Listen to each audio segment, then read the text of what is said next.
tense, dramatic voice. 4 months after Neil Armstrong took that one small step, America was ready to go back. Apollo 12 was supposed to be routine, the second moon landing, a demonstration that we could do this regularly. But the weather had other plans. As the Saturn V lifted off, it flew directly into a thunderstorm. 36 seconds later, lightning struck. Then it struck again. In mission control, every alarm went off. The capsule lost power. Telemetry went dead. For a terrifying moment, it seemed like the mission was over before it had truly begun. This is the story of Apollo 12, the mission that almost didn't make it, and the crew that refused to give up. The crew of Apollo 12 was different. Where Armstrong was reserved and professional, Pete Conrad was outgoing, irreverent, and funny. He'd made a bet with a reporter that he'd say something spontaneous when he first stepped on the moon, and he delivered. Dick Gordon was a naval aviator with ice in his veins. Al Bean was an artist at heart. He'd later become a painter. Together, they brought a new energy to space exploration. They'd need every bit of that attitude when things went wrong. Apollo 11's landing was historic, but it wasn't precise. Apollo 12 had a different goal, precision. Their target was Surveyor 3. If they could land within walking distance, they could retrieve parts from it. The first time humans visited an alien spacecraft. The target was tiny, just a few meters across. Hitting it from 250,000 miles away required unprecedented accuracy.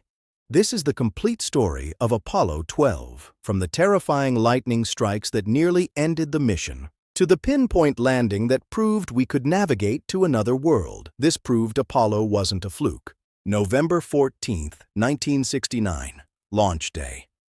The weather at Kennedy Space Center was terrible. Rain, low clouds, and storms building.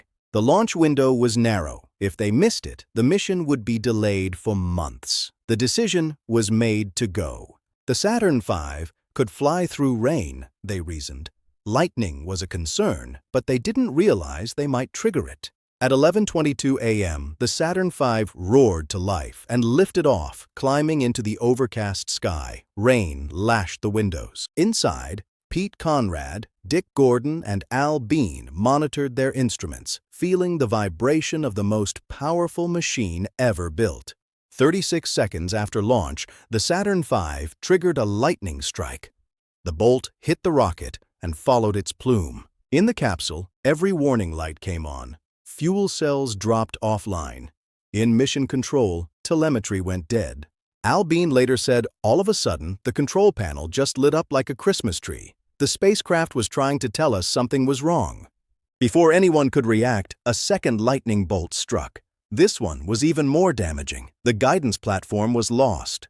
The command module was running on backup power, and the Saturn V was still climbing, carrying them toward orbit with no control. In mission control, chaos reigned. But one man, John Aaron, noticed something strange in the voltage readings. He remembered a pattern from a simulation months earlier. He said, "Flight, try SCE to aux." Aaron recalled, "It was just one of those things. I'd seen it in a simulation, and it stuck in my memory." In the capsule, Al Bean heard the call. He found the obscure switch and flipped it.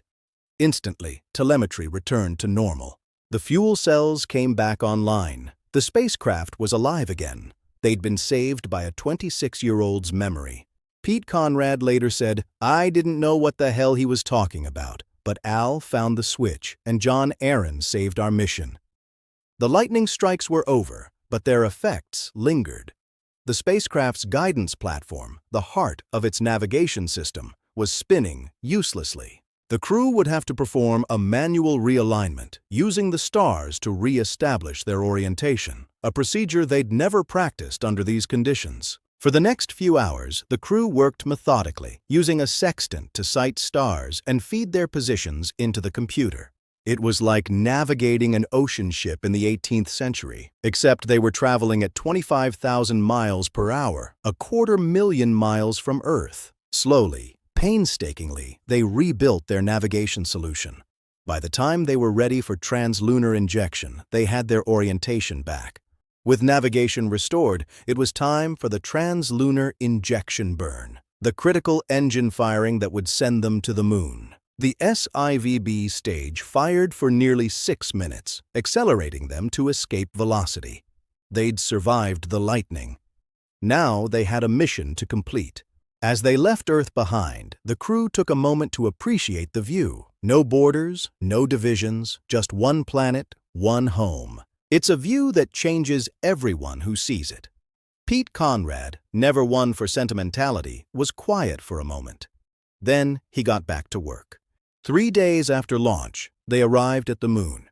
They were now in orbit around another world, only the second crew to achieve this feat. The service module engine fired for exactly the right duration, slowing them enough to be captured by lunar gravity. Somewhere down there, Surveyor 3 was waiting. For the next day, they orbited the moon, studying their landing site. The target was a spot in the ocean of storms, about 1,000 feet from Surveyor 3. It was the most precise landing target ever attempted. If they missed by even a few hundred feet, they'd be too far to walk to the robot. The moment came for separation. Pete Conrad and Al Bean floated through the tunnel into the lunar module, intrepid. They were on their own now. With a gentle push from springs, they separated from the command module. Dick Gordon would stay behind while his crewmates descended. Powered descent initiation. The engine fired, slowing them from orbital velocity and beginning the long drop to the surface. Below, the moon rushed up at terrifying speed. Pete Conrad had his eyes on the landing site, ready to take manual control. Al Bean called out altitudes and velocities. They were aiming for a spot 1,000 feet from Surveyor 3, a precision landing. Landing on the moon is incredibly difficult. There's no GPS, no atmosphere. Intrepid's landing radar sent pulses toward the surface. The computer compared the data to preloaded maps, calculating the descent profile. Pete Conrad watched out the window. In the final seconds, dust erupted around them, a cloud of razor-sharp particles. Pete Conrad couldn't see the surface. He was flying blind, relying entirely on his instruments. But he'd trained for this. He trusted the computer, his crewmate, and the engineers. Then, contact. Probes touched the surface, signaling the engine to shut down. Dust settled. Silence returned. Pete Conrad looked out the window and saw exactly what he'd hoped to see. Surveyor 3, sitting quietly about 600 feet away. They'd hit their target with unbelievable accuracy. "Hey, there it is!" he exclaimed, "right where it's supposed to be!" When Pete Conrad stepped onto the moon, he remembered his bet with a reporter that he'd say something spontaneous.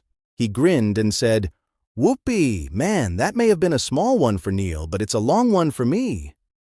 Classic Pete Conrad. Al Bean followed soon after, becoming the 4th human to walk on the moon. He was overjoyed. This was the moment he'd dreamed of. Together, they set up the flag, took the obligatory photos, and got to work. There were experiments to deploy and samples to collect. But not everything went smoothly. Al Bean was setting up the color TV camera, supposed to broadcast live from the moon. In his excitement, he accidentally pointed it directly at the sun. The intense light burned out the sensor instantly. The feed died. Millions saw nothing but static. Bean was devastated. "I pointed it at the sun," he said. "I thought it would be okay, but it wasn't."